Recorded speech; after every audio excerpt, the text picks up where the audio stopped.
bit about what I'll say a little bit about what we plan to do in the future. We may be 8 seasons in, but we still have a lot of work to do.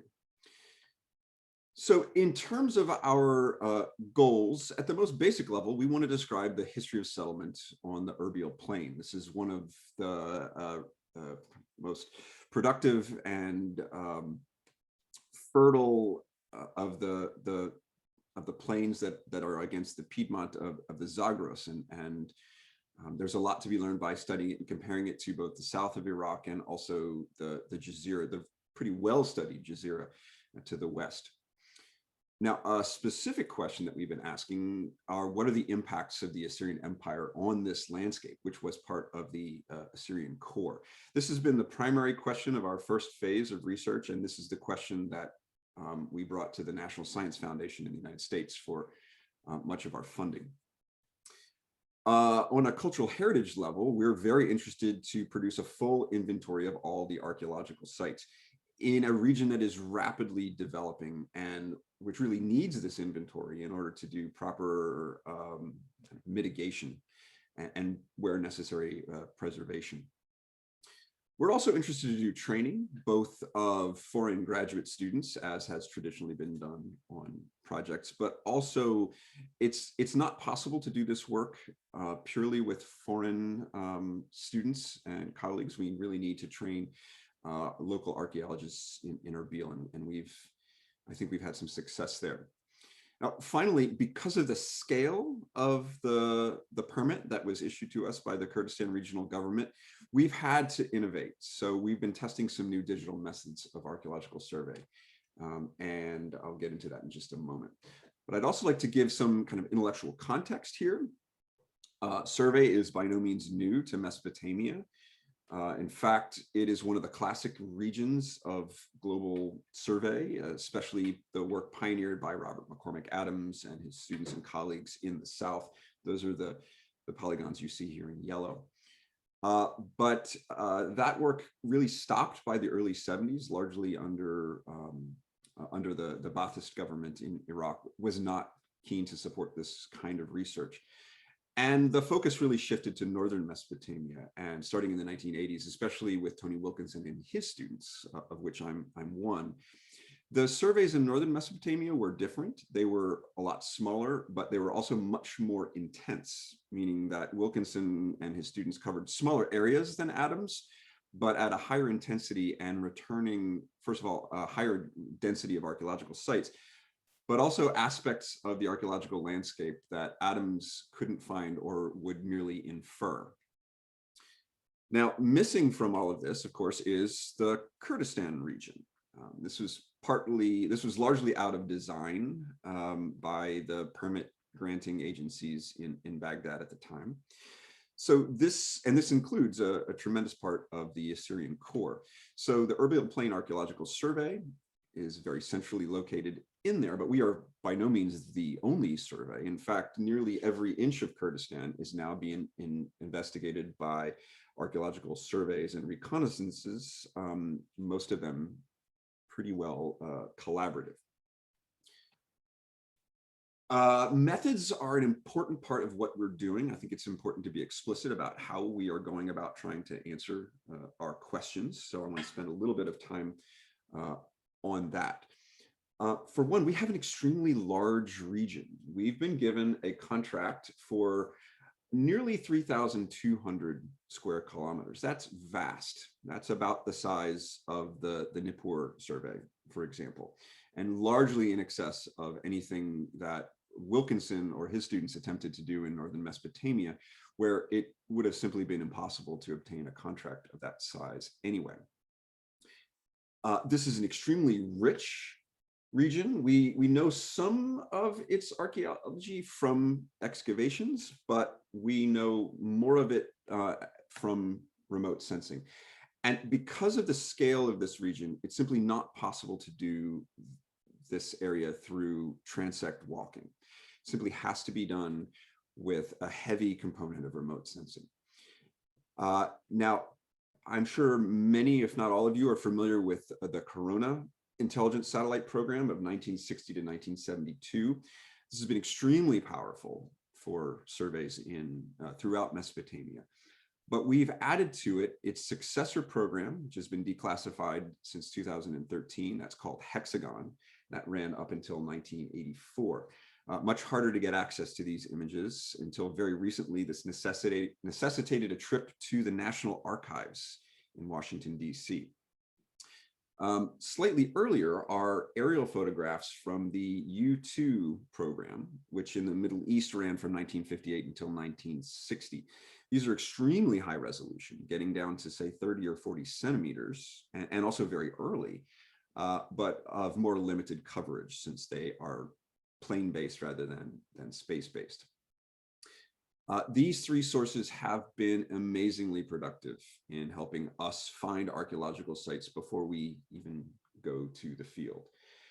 So we found that the Corona program is especially sensitive to the discolorations of soil that come from human occupation. I'm using Qasr Shamamak here as an example.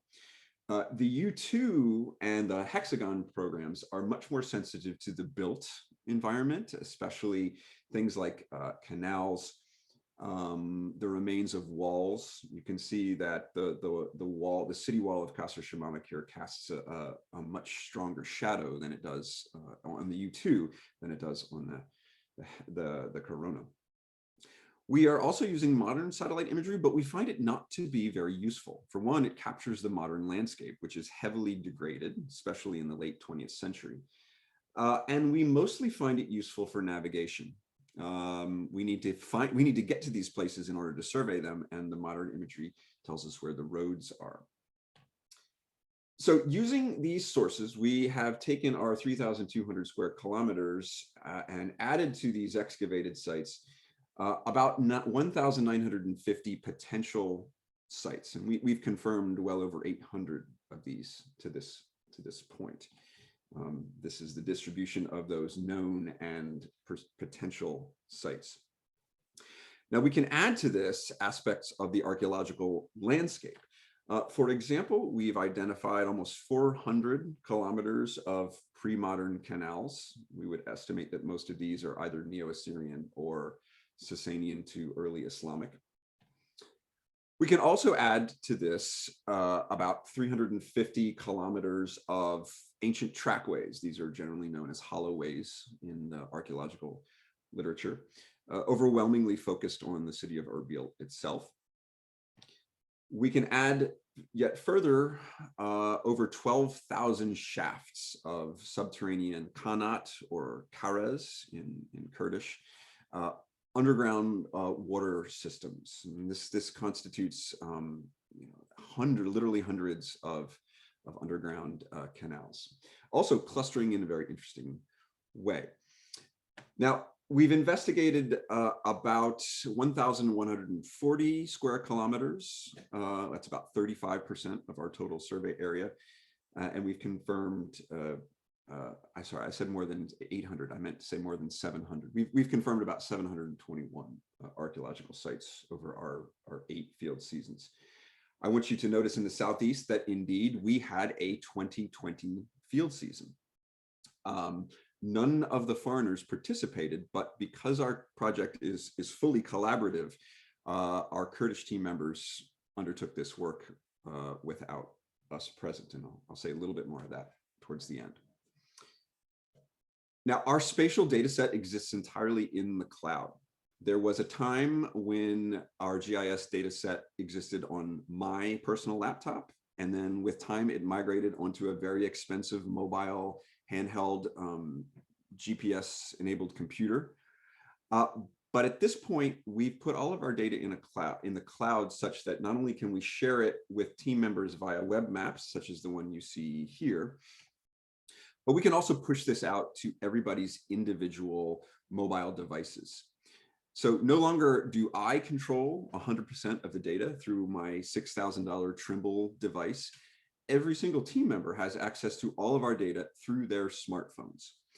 Fortunately, the Erbil Plain has very good cell data coverage. So whether you have a $1,000 brand new iPhone or a cracked screen Android device from 5 years ago, everybody has access to this. So this is a democratization of data across our team that I think is really, really satisfying to see.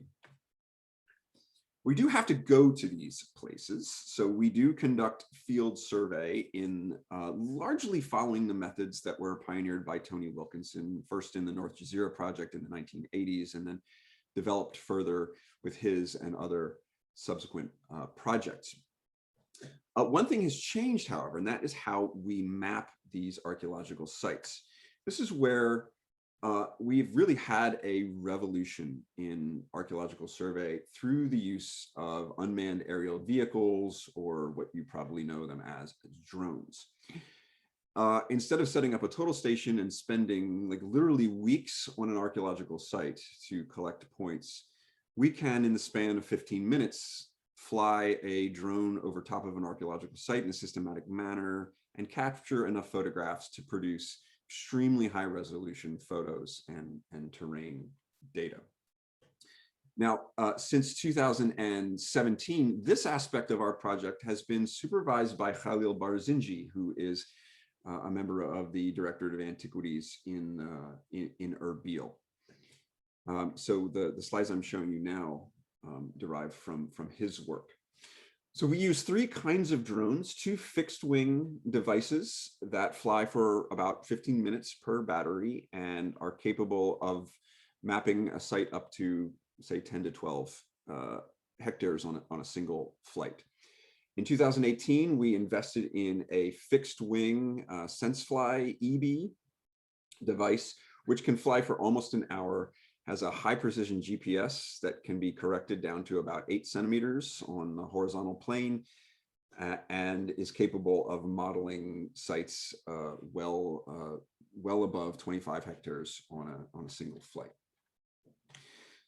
We capture this data via commercially available mapping software, which involves planning flights in advance and simply sending up the drone to fly this out autonomously. So this doesn't involve piloting. It involves planning and supervision, but not piloting.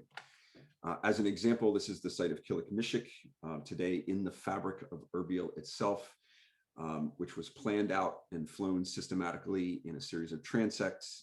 Those images were stitched together to produce both terrain data at a level of about 10 centimeters for a pixel, and high resolution ortho photos. It's difficult to overstate the degree of accuracy of the terrain data that we can capture. Very often it's even more accurate than we would like it to be, in that it captures things that we would not like to have in the image, such as our survey vehicles. Fortunately, our surveyors move around too much to show up in this data, but if they did stand still, this image would resolve individual people. It's that good. It's also excellent for three-dimensional visualization, which is how we can bring what we're capturing to a wider public that may not understand what this data looks like when it's being viewed from a top-down manner. And we've been sharing our imagery through the Sketchfab platform, where many of our models are even downloadable. So these methods of satellite imagery, identification, and drone mapping have allowed us to, in my opinion, fairly successfully marry the broad area approach of Adams in the south of Iraq with the kind of high intensity methods of Wilkinson. That's been a real challenge to do, and it's these technological innovations that I think are going to allow us to survey an Adams scale area at Wilkinson level intensity. Let me turn now to an overview of our results. We've had 8 seasons in our time, and I don't have time today to go through every period, but I'll start here with a little bit of a quick overview. I don't know if these labels are visible, but let me say that here that the bars represent the numbers of sites and the line represents the total area of settlement through time, with the Hassuna period on the left and moving right. I'm showing you up to the Parthian period, so up to right around 0 AD BC, that divide. You'll see that on the left that in prehistory we have small numbers of sites, fairly consistent, uniformly small, and without really any signs of growth through time. That changes in the Uruk period of the mid to late 4th millennium BC, when we see the beginnings of a pattern of growth that will continue throughout the Bronze Age. You'll notice that I do refer to this as the Uruk period and not as the LC period, because, as I'll get into in a moment, this is culturally affiliated with the Uruk world of that we associate with southern Mesopotamia, but might actually be of a much broader area. Site numbers and areas rise through time. I'm going to talk a little bit about the Middle Bronze Age, when the Erbil Plain was part of the kingdom of Qabra, known from texts from Mari and Eshnunna. Reaching a high point in terms of number of sites with the Iron Age. At the time, this was part of the core of the Assyrian Empire, and indeed Erbil was probably the most important Assyrian city that never was formally an imperial capital. You'll notice that the numbers of sites is at a high at this point. However, the total area actually shows some decline. This is because this is a time, as we'll see, of tremendous ruralization. Probably the biggest surprise, but not something I'm going to talk about today, was the extent and number of sites of the Parthian period. We were not expecting this to be the high point of settlement on the Erbil Plain, but this is a time when Erbil was the capital of Adiabene. As I said, we were completely surprised by this. And this is something that my associate director, Rocco Palermo, is currently studying in depth, and he'll be saying more about that in future years. If you'd like to read more about this, this has just appeared in the journal Iraq in the first view online. If you Google this, you'll find it. The journal, if you don't subscribe to this journal, the journal allows me to host it on my own website. So it's there and for all intents and purposes, open access. Let me turn now to a few of the most interesting periods and the results from those time. I'm going to start with the so-called Uruk Expansion. In the past, thanks to the work of Guillermo himself, the north of Mesopotamia has been viewed as a part of this expansionary area. And here I'll show you Guillermo's his model for this expansion, which began with a movement out of the southern alluvium and into Susiana, Khuzestan, subsequently up into northern Mesopotamia and the Jazira at Nineveh and Brock, and into the bend of the Euphrates. The third stage was a movement up the Euphrates to the classic sites that we know well, like Habuba Kabira, and possibly simultaneously, possibly secondarily, up into the Zagros at places like Godin. I've put Erbil into Guillermo's maps here just to show that this is not this part of the Piedmont doesn't really focus, is not a part of Guillermo's maps. This is out of ignorance, and I say that not of Guillermo's intellectual capabilities, but out of the fact that we just haven't known very much about this part of Mesopotamia. And now we're able to fill this in with some really interesting results. Before I say something about the Uruk results in the north, I want to turn to the south for comparison. In the Nippur and Warka areas, Adams recovered 357 archaeological sites that he considered to be late Uruk. Now, he did this over 7,286 square kilometers. And if you do the math, this comes up with a ratio of 0.05 sites per square kilometer. That's the density of Uruk sites on the southern plains. Let's turn now to the best studied part of the Erbil Plain, That's the area of the Gwer district in the southwest, where we've recovered 43 sites over 740 square kilometers, which comes to 0.06 sites per square kilometer. Now, that's a higher density of Uruk sites than the Southern Plains. This is not entirely a fair comparison because we have access to survey technology and remote sensing that far exceeds what Adams had access to, and were much more higher intensity. But nonetheless, this is the comparison that we can make given our current quality of our current data sets. I've mentioned that I call this Uruk because this truly is culturally Uruk if we go by the ceramic technologies that we generally use to decide what is Uruk versus local late Chalcolithic. So we have a great deal of bevel rim bowls, as one would expect, but we also have the full component of other grit tempered, so-called Southern pottery types. And in fact, the bevel rim bowl only makes up about 28% of the pottery in this area. I do want to say what we don't have are very many LC4 types, the chaff tempered local late Chalcolithic material that we know very well from both the Hamilcar survey and from the Tel Brak survey, as well as other surveys and excavations across the Jazeera. So this is really, this was extremely surprising to us because we have what looks like, for all intents and purposes, an Uruk landscape here. We don't have anything on the scale of Warka itself, but in terms of the density of archaeological sites, it is, I would say, identical to what we see in the south, given our current data sets.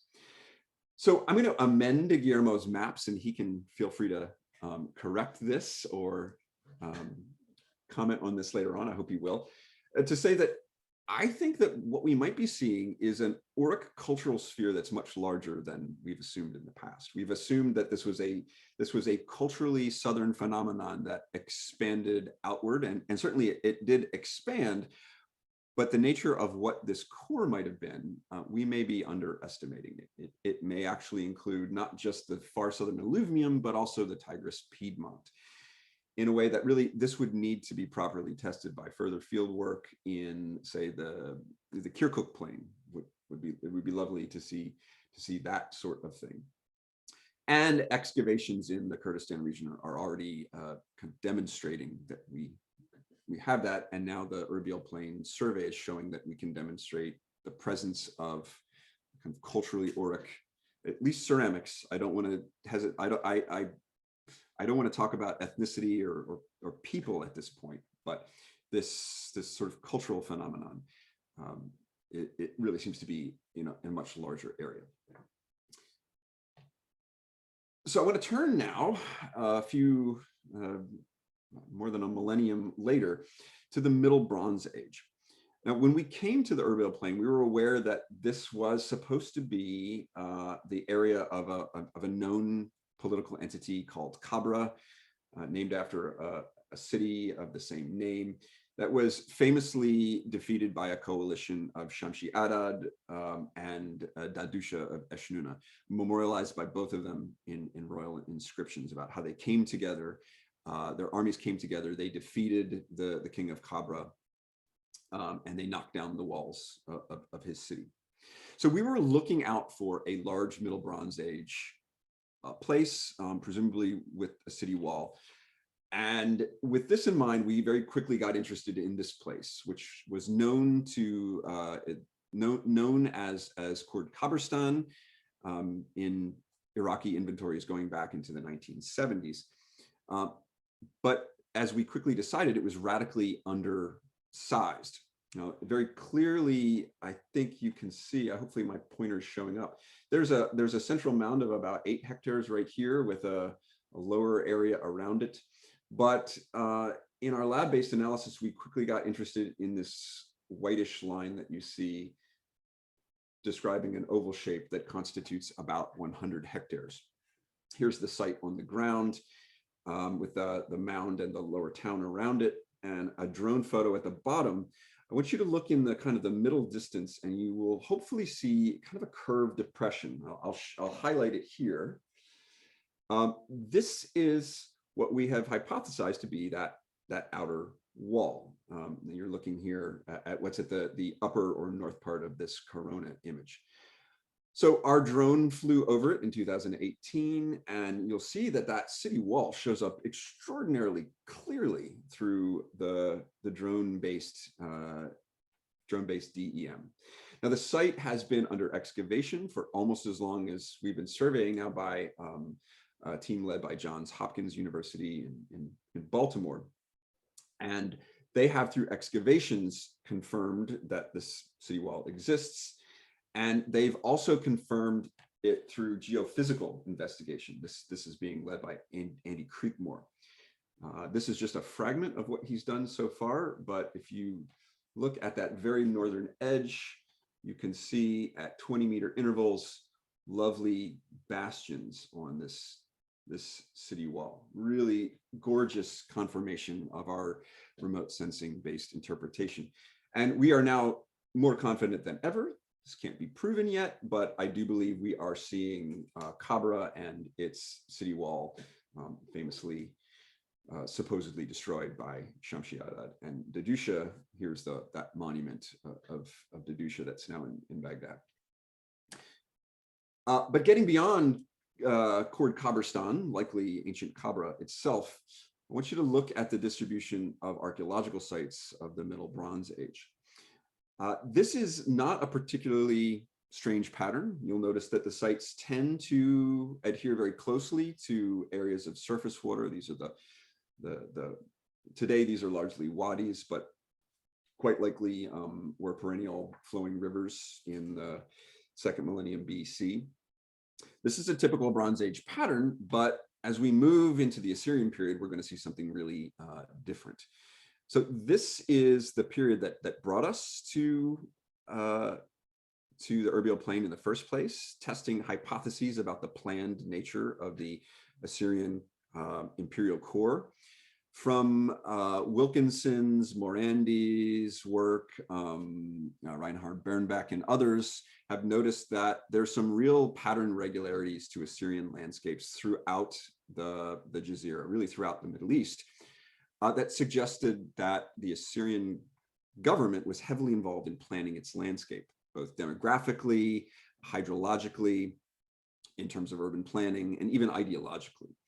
So we aim to test this largely anecdotally driven hypothesis about top-down planning in the actual core through systematic survey and landscape studies.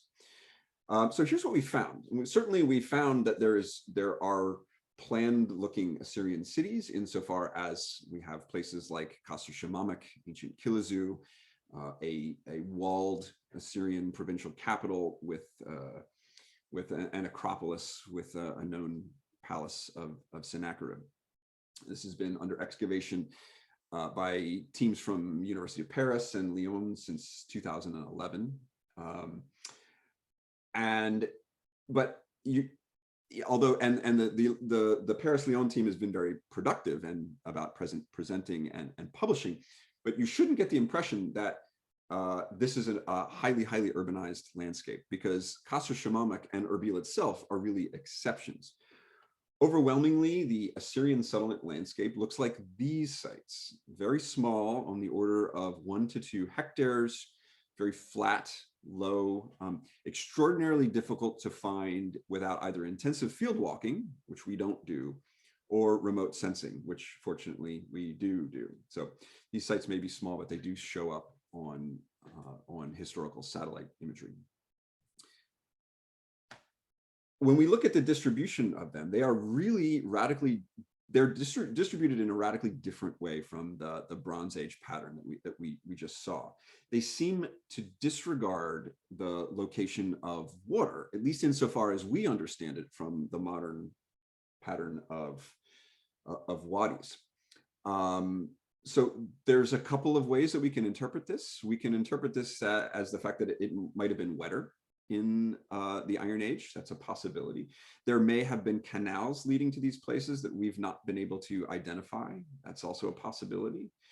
But what I think is most likely is probably a combination of those two things, plus the fact that these were villages that were placed here deliberately, put into marginal locations away from water by the Assyrian government as a way of maximizing productivity.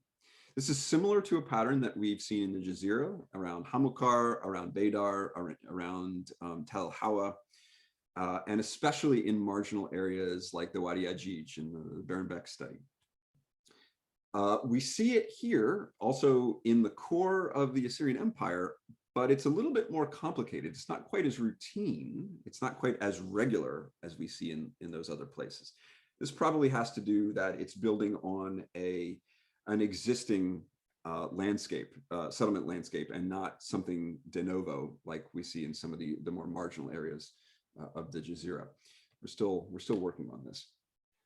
I do want to highlight the fact that in terms of average site size and in terms of the density of sites, this matches very well with these other areas where this hypothesis has been developed. You'll see compared to the North Jazeera project, Baydar and Hamilcar, it's very similar in site size and density. But these sites do not exist in a landscape vacuum. There are abundant landscape features to go with it. And here I want to highlight some of the monumental ones that we are attributing to the Assyrian state, such as a newly discovered canal near the village of Zaga. This is in the western part of our survey area, so between Erbil and Nimrud. I want you to notice on this corona image a canal taking off from the Siwasor River here, cutting across the watershed, ending in a basin that could be closed off for dumping into another natural drainage. Here it is in a U2 aerial photograph from 1959. And with the help of about 4,000 drone photographs, we have a good high resolution terrain data model of this entire canal. There's a scale on there, but I find that it's impossible to impart the monumentality of this feature through imagery like this. It really helps to look at it from above and in motion. So this is a video taken by Khalil at the time he flew over it, where you're flying along the canal downstream. Khalil is flying on the left here for scale. You're looking at a feature that's 100 meters wide and about 10 meters deep. An enormous amount of earth had to be moved in order to move water through this watershed. I'm hard set to find any other political entity that could mobilize that kind of labor besides the Neo-Assyrian state. We also return to a previously known Assyrian landscape feature, and that is the Bastora Canal, which originated from a river to the north of Erbil and led water underground for about 23 kilometers to Erbil itself. And we know this because the canal head itself survives with lovely ashlar masonry, and until 1990, there was a cuneiform inscription over it that described Sennacherib as its commissioner and described how it took water underground. Now, we visited this as well several times since 2016, largely to get this terrain data. And here you can see how gravel mining at the eastern part of this image is beginning to encroach on this area and threaten it. But we also got an ortho photo that you see here, which revealed a feature that hadn't been noticed before. In the upper right, in a newly exposed part of the riverbed, we found this feature. Now, there's a 5-meter scale at the bottom. So this is about a 20-meter wide feature. It's on its upstream edge, it's pretty badly damaged, but on the downstream edge that you see here, you can see very clearly a line of stones that was laid. This is some sort of a foundation for a weir or a dam. When we follow that upper edge, we can see that it aligns very precisely with the canal head on the left bank that led to Erbil. So whether this is a dam or some sort of a feature that could move water across it into this feature and to the canal head, we're still studying this feature, but you're looking at about 200 meters of a feature here. It almost certainly continued further to the east and might have been as much as 500 meters long. This is the only unambiguously known Assyrian dam feature within a watercourse. My co-director, Nader Babakar, the director of antiquities for the Erbil Governorate, has since done clearance along this, excavation along it, and he can confirm that this feature does run clear up into the canal head there. So what we're finding is between the settlement density, urbanization, and these hydraulic features that indeed the Erbil plain was heavily transformed by what we assume was the top-down intervention of the Assyrian state. We are kind of drawing our final conclusions on this first phase of our project before we move on. Let me wrap up here by just giving you a few next steps for what we'll be doing. We've done 8 seasons, but we still have a lot more work to do. For one, we would love to turn to the Khares landscape.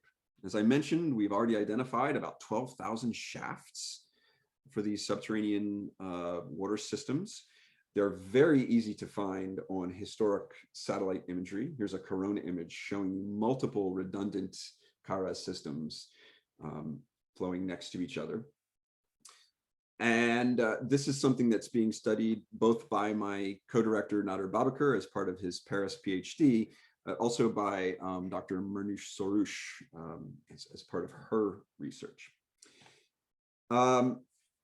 We have been doing our site identification visually, largely by eyes, looking at a computer screen.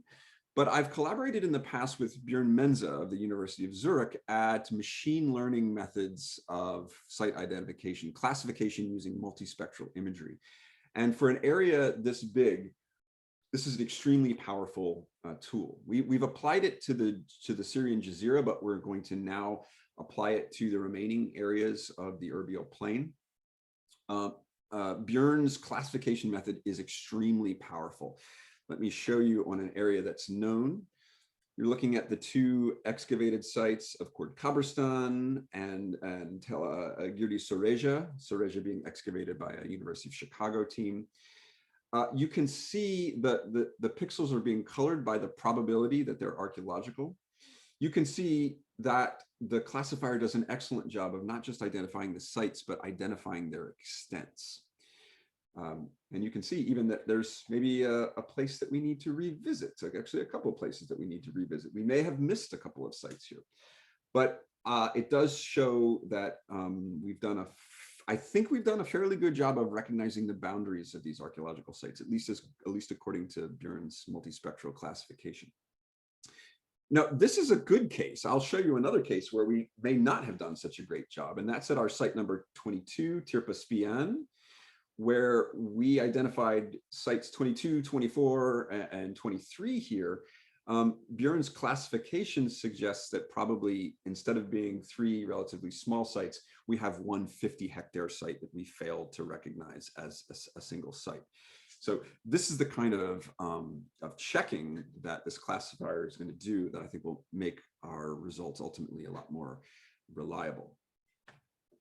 Now, we are continuing to collaborate with other surveys in the area, and especially with the Director of Antiquities for the KRG, led by Kefi Ali, to collect not just the sites that we find, but what the sites that all of the other active surveys are recovering as well. And we're going to make sure that these come together and are accessible to the KRG, the Director of Antiquities, as they work to protect these archaeological sites. So here I've been collaborating closely with my team member, Mohammed Lashkri at the Directorate of Antiquities, who has advanced GIS training.